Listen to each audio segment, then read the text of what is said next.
আজকের দিন শুধু আরাম করার দিন, বাহিরে যাওয়া একদম বন্ধ, ঘরে বসে শুধু মজার মজার খাবার খাওয়ার দিন। হ্যালো, আসসালামু আলাইকুম এভরিওয়ান, ওয়েলকাম জানাচ্ছি আমার এই কিচেনে। ভুনা খিচুড়ি দেখে নিশ্চয়ই বুঝতে পারছেন আজকের ওয়েদারটা কেমন। রাত থেকে শুধু টিপ টিপ করে বৃষ্টি পড়ছে, সকালেও হচ্ছে।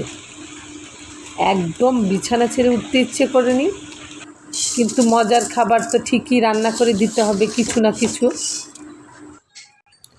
ভুনা খিচুড়ি রান্না করার জন্য মুগ ডাল তো লাগবেই, সেই জন্য মুগ ডালটা হালকা করে ভেজেও নিয়েছি। চালের সাথে অল্প একটু মসুর ডালও দিয়ে দিলাম। মুগ ডাল দিয়ে সব কিছু একসাথে ভিজিয়ে রেখেছি। একটা প্যান বসিয়ে দিলাম, পেঁয়াজগুলি ব্রাউন করে ভেজে নিয়েছি।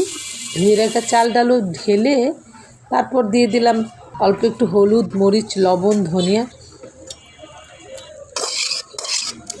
যতই খেতে ইচ্ছে করো, বৃষ্টি বাদলে কিন্তু মাছ মাংস একদমই ধরতে ইচ্ছে করে না। সেজন্য রান্না করা মাংসই ফ্রিজ থেকে নামিয়ে নিলাম।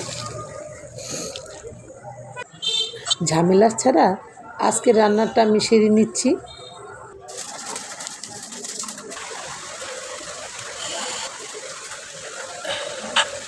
খিচুড়ির মধ্যে পানিটা একটু বেশি লাগে, একটু নরম নরম হলেই খেতে ভালো লাগে বেশি। চাল ডালে ডবল পানি দিয়ে দিয়েছি এখানে, যাতে একটু সফট সফট হয়, খেতে ভালো লাগে। এখন অল্প অল্প বৃষ্টি দেখা যাচ্ছে, ওয়েদারটা একদম ঠান্ডা।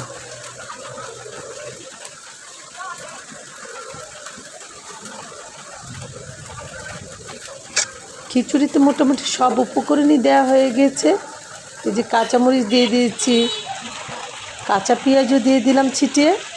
এই পেঁয়াজটা শেষের দিকে দিলে খিচুড়িতে পেঁয়াজটা একটু সিদ্ধ সিদ্ধ থাকে, খেতে ভালো লাগে। পানিটা আরেকটু টেনে আসলেই দমে দিয়ে দিব।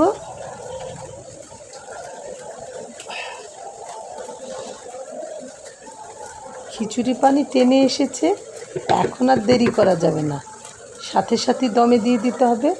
অল্প একটু পেঁয়াজ ছিল, সেগুলো ছিটিয়ে দিলাম।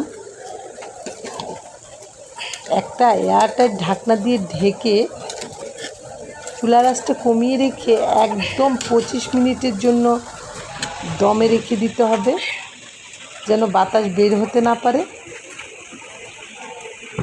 কত রকমের ঢাকনা দিয়ে যে ডাকলাম খিচুড়িটা এয়ারটাইট করার জন্য। 25 মিনিট পর খিচুড়ির এই অবস্থা হয়ে গেছে আমার খিচুড়ি। এখন ঘি ছড়িয়ে দেব আর খেয়ে নেব। এরই মধ্যে আমি ফ্রেশ হয়ে এসেছি, বৃষ্টিও শুরু হয়ে গেছে। সবাই খাওয়ার জন্য অপেক্ষা করছে।